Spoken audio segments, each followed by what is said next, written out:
नमस्कार। आप सभी लोगों को एक बार पुनः स्वागत है समृद्धि आईएएस के यूट्यूब चैनल पर। कैसे हैं आप लोग? तैयारी कैसी चल रही है? यदि आप लोगों को ये लग रहा हो कि किसी क्वेश्चन को लेकर के कि सर फॉर्मेट कर दें, तो आप लोग कमेंट बॉक्स में बताइएगा, हम उसको फॉर्मेट कर देंगे। और आज जो है, आज का जो हमारा क्वेश्चन है वो पेपर 6 से है। हाँ, पेपर 6 से है। आइए अच्छा क्वेश्चन देखते हैं।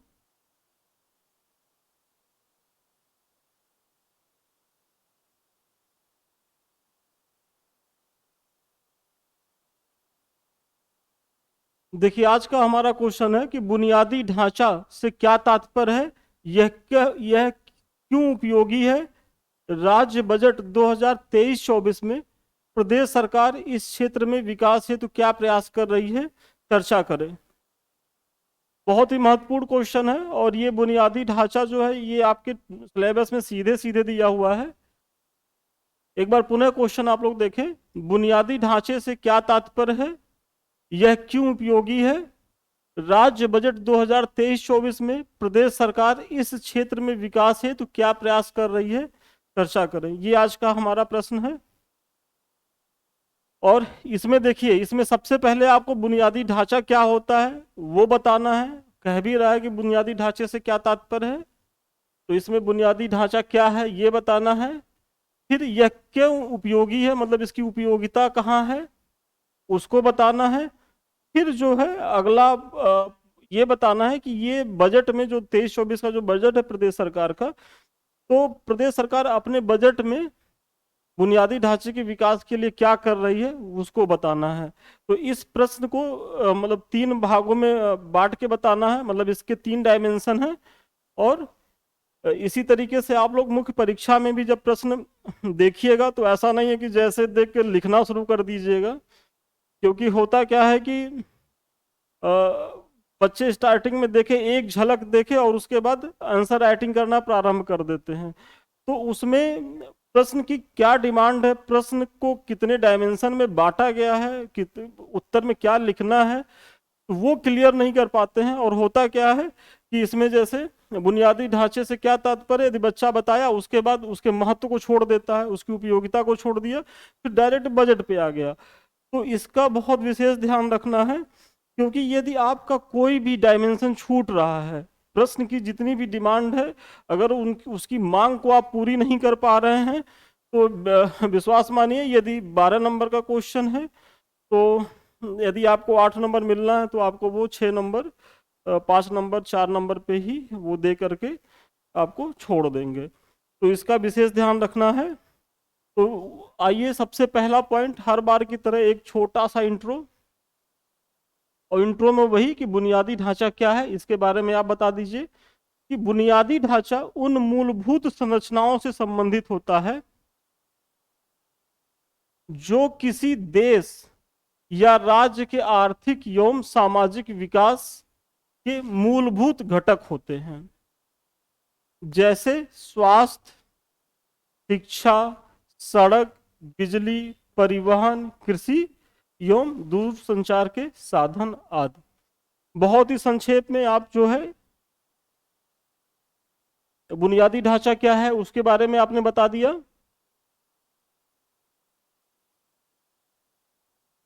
फिर आपको दूसरे पॉइंट में जो कह रहा है कि इसकी उपयोगिता क्या है, तो इसकी उपयोगिता को बताना है। तो इसके तहत इसको दो भागों में बांट लीजिए कि जो उपयोगिता है वो आर्थिक क्षेत्र में भी है और सामाजिक क्षेत्र में भी है। मतलब जो आधारभूत संरचनाएं हैं उनकी उपयोगिता आर्थिक क्षेत्र और सामाजिक क्षेत्र दो क्षेत्रों में है। आप वहां ऐसे ही बांट के दिखा दीजिए, तो परीक्षक ये समझ जाएगा कि नहीं, बच्चा ठीक है, समझ रहा है और अब वो इन्हीं दोनों को आगे एक्सप्लेन करने वाला है। तो आप ऐसे पॉइंट बना के दिखा दीजिए। और अब आइए कि आर्थिक क्षेत्र में बुनियादी ढांचे की क्या भूमिका होती है उसके बारे में देखिए। चूंकि उत्तर प्रदेश सरकार वर्ष 2027 तक अपनी अर्थव्यवस्था को $1 ट्रिलियन की अर्थव्यवस्था का आकांक्षी लक्ष्य रखा है जो आधारभूत ढांचे के विकास से ही संभव है। देखिए इस लाइन में ये कहा जा रहा है कि चूंकि उत्तर प्रदेश सरकार जो है वो 1 ट्रिलियन इकोनॉमी बनने का लक्ष्य रखा है और उसकी जो सीमा है वो 2027 तक है। तो अगर 2027 तक प्रदेश की अर्थव्यवस्था को $1 ट्रिलियन इकोनॉमी तक पहुंचाना है तो वो कैसे पहुंचेगा? तो वही इसमें कहा जा रहा है कि जब तक आप बुनियादी ढांचे मतलब आधारभूत संरचनाओं का आप विकास नहीं करेंगे तब तक ये लक्ष्य आप प्राप्त नहीं कर सकते। तो सबसे पहला पॉइंट आप ये बता दीजिए कि $1 ट्रिलियन इकोनॉमी के लक्ष्य को प्राप्त करने में सहायक है। ये देखिए ये हमारे समृद्धि आईएएस का टेलीग्राम चैनल है।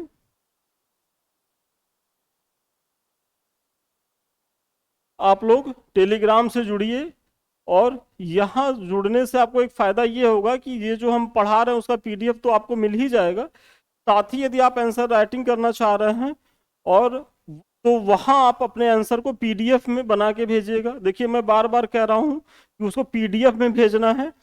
कुछ स्टूडेंट ऐसे हैं कि जो डायरेक्ट पेज पे भेज देते हैं, तो उनसे मेरा अनुरोध है कि वो ऐसा ना करें क्योंकि उस तरीके से कॉपी चेक नहीं हो पाती है। तो जब आप पीडीएफ में भेजेंगे तो उसको हम चेक कर देंगे, उसमें जो कमी रहेगी वो बता देंगे। तो टेलीग्राम से जुड़िए और ये हमारे यूट्यूब का चैनल है समृद्धि आईएएस का, आप लोग इसे लाइक करिए, सब्सक्राइब करिए, शेयर करिए, ये आप ही का चैनल है। और आप लोग इतनी संख्या में वीडियो को देखते हैं लेकिन लाइक नहीं करते, तो थोड़ा सा इधर भी ध्यान दें, लाइक करिए, इससे एक मोटिवेशन मिलता है और ये लगता है कि आप लोग को चीज़ें पसंद आ रही हैं। तो प्लीज़ लाइक करिएगा, शेयर करिए।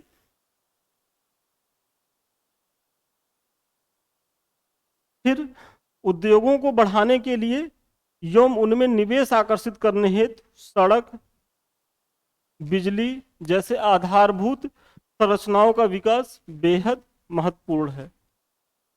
भाई अगर आपको कहीं इंडस्ट्री लगाना है, अच्छा आप लोगों ने नोटिस किया होगा कि जो एफडीआई जो प्राप्त करते हैं वो बड़े बड़े विकसित जो है वो क्षेत्र क्यों प्राप्त करते हैं? जैसे दिल्ली हुआ, मुंबई हुआ, ये लोग ही क्यों प्राप्त करते? क्यों बिहार प्राप्त नहीं करता? क्यों झारखंड नहीं प्राप्त करता? क्यों उत्तर प्रदेश उस लेवल पे नहीं प्राप्त करता?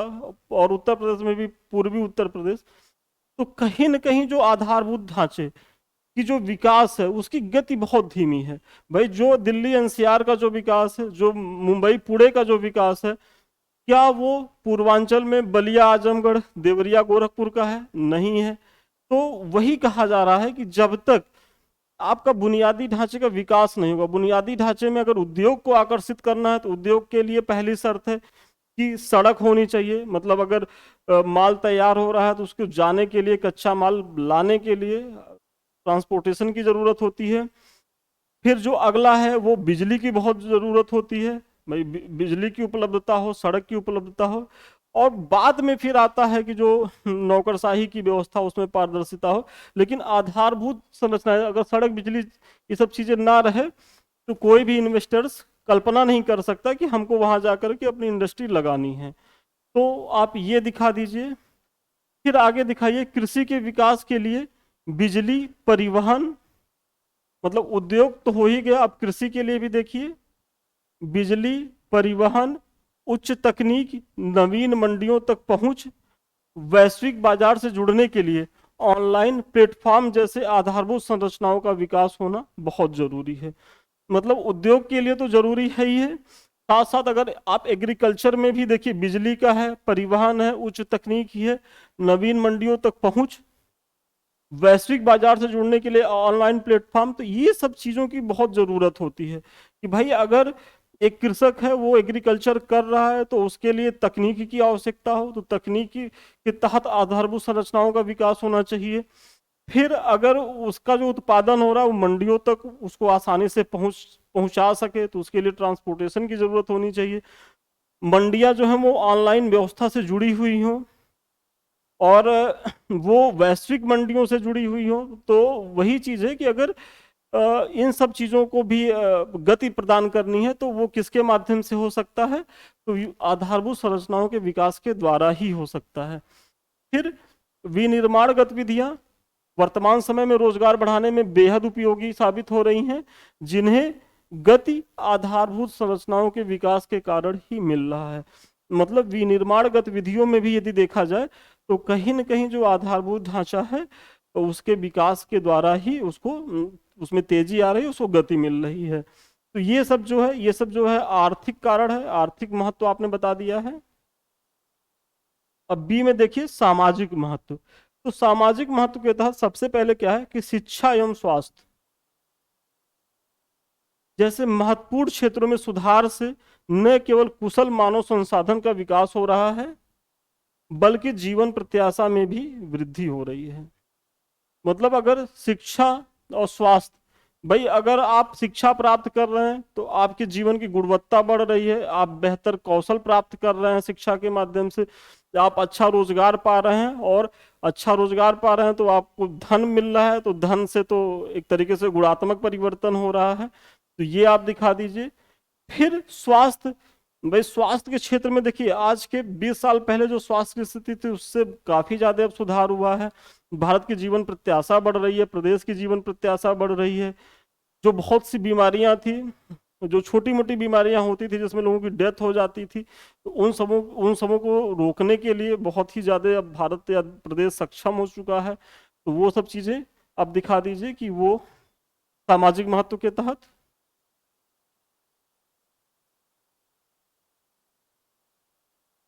फिर ग्रामीण क्षेत्रों में बुनियादी ढांचों के विकास से ग्रामीण से शहरी क्षेत्रों में पलायन को भी रोकने में सफलता मिल रही है। आप देखे क्या होंगे, आप पढ़े होंगे कि 1970-80 के दशक में ग्रामीण क्षेत्रों से बहुत ज्यादा पलायन शहरी क्षेत्रों में हुआ। शहरी क्षेत्रों में क्यों हुआ?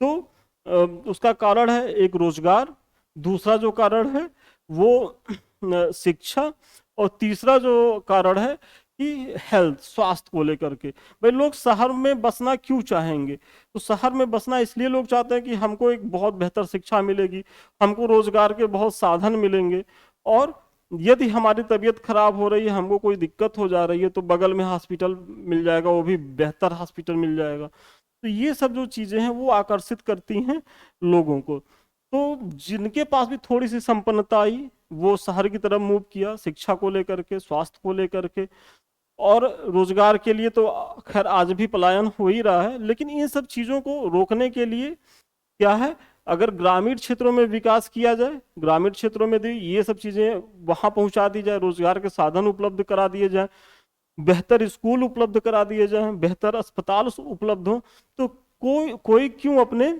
घर को छोड़ करके शहर की तरफ आएगा? क्योंकि घर छोड़ना तो किसी को अच्छा नहीं लगता है। तो वही इसमें कहा जा रहा है कि चूंकि ग्रामीण, अच्छा अब क्या हो रहा है कि ग्रामीण क्षेत्रों में भी आधारभूत संरचनाओं का विकास हो रहा है।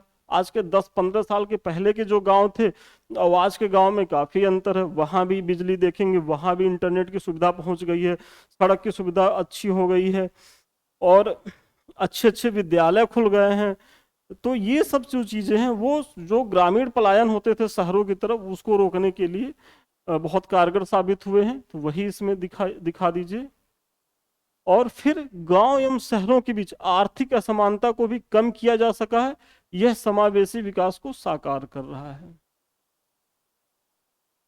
भाई कहा जाता है ना कि जो गांव और शहर का जो खाई बहुत ज्यादा बढ़ती जा रही है, तो कहीं ना कहीं जो आधारभूत ढांचे का जो विकास है उसके द्वारा ये भी प्रयास किया जा रहा है कि जो गांव और बीच के जो आर्थिक असमानता जो बढ़ गई थी उसको धीरे धीरे कम करने का प्रयास किया जा रहा है। तो ये आप सामाजिक फायदे के तहत आप दिखा दीजिए। तो ये आपके सारे पॉइंट हो गए। अब प्रश्न का जो तीसरा पक्ष था कि उत्तर प्रदेश सरकार अपने बजट में आधारभूत ढांचे के विकास के लिए क्या कर रही है, तो आप उसकी चर्चा आप कर दीजिए।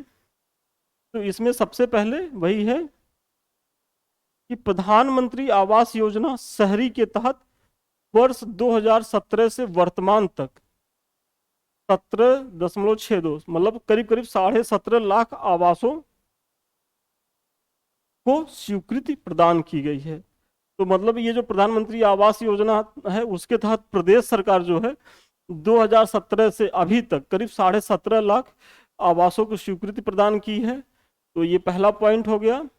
फिर दूसरा जो है एक जिला एक मेडिकल कॉलेज योजना के तहत 14 नए मेडिकल कॉलेजों की स्थापना एवं उनके संचालन हेतु करीब 2,500 करोड़ रुपए का आवंटन। देखिए, प्रदेश सरकार की एक बहुत ही महत्वाकांक्षी योजना है, मैंने पहले भी क्लास में पढ़ाया है कि 1 डिस्ट्रिक्ट 1 मेडिकल कॉलेज। मतलब प्रदेश का ये है कि हर डिस्ट्रिक्ट में एक मेडिकल कॉलेज हो जो उच्च स्तरीय स्वास्थ्य सुविधाओं से लैस हो।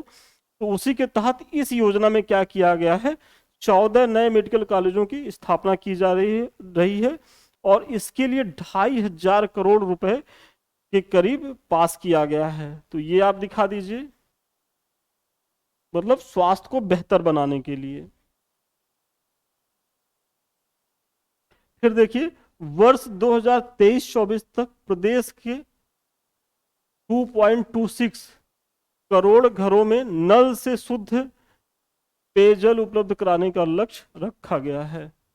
मतलब गुणवत्तापूर्ण, मतलब अच्छी क्वालिटी का जो पानी उपलब्ध कराने के नल से जो जल योजना थी केंद्र सरकार की, उसी के तहत उत्तर प्रदेश सरकार क्या कर रही है कि 2.26 करोड़ घरों में ये लक्ष्य रखा है इस बजट योजना के तहत।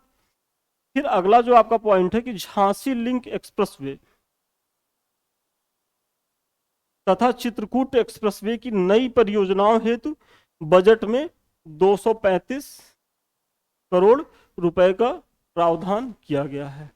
कि मतलब ये जो झांसी लिंक एक्सप्रेसवे है तथा चित्रकूट एक्सप्रेसवे है, इनकी विकास के लिए, नई परियोजनाओं के विकास के लिए करीब करीब 235 करोड़ रुपए का प्रावधान किया गया है। साथ ही साथ विभिन्न एक्सप्रेसवे, क्योंकि आप जान रहे हैं कि उत्तर प्रदेश में बहुत सी पूर्वांचल एक्सप्रेसवे है, समाजवादी एक्सप्रेसवे है, गंगा एक्सप्रेसवे है।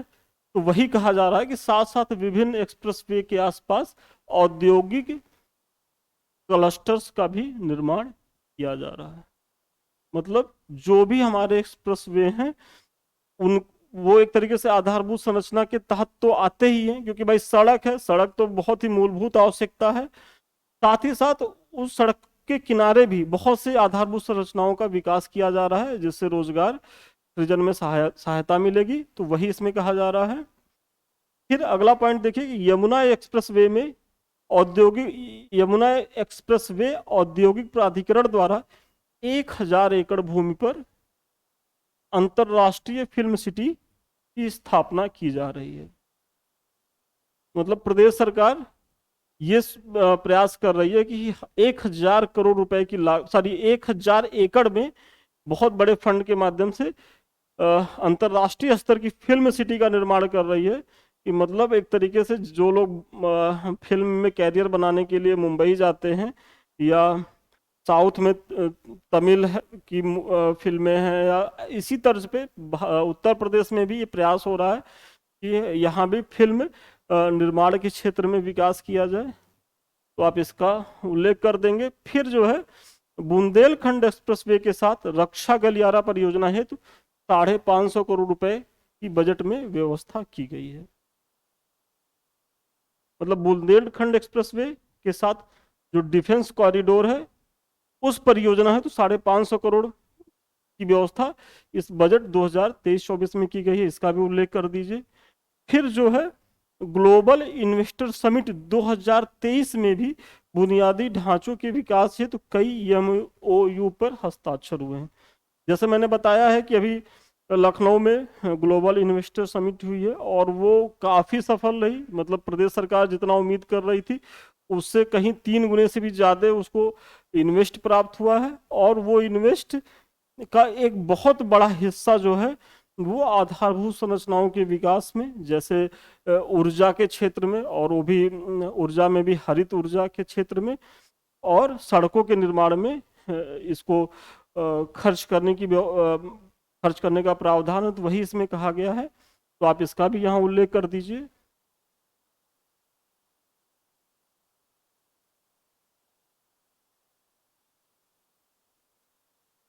फिर उत्तर प्रदेश सरकार ease of doing business model प्रक्रिया का भी अनुसरण कर रही है।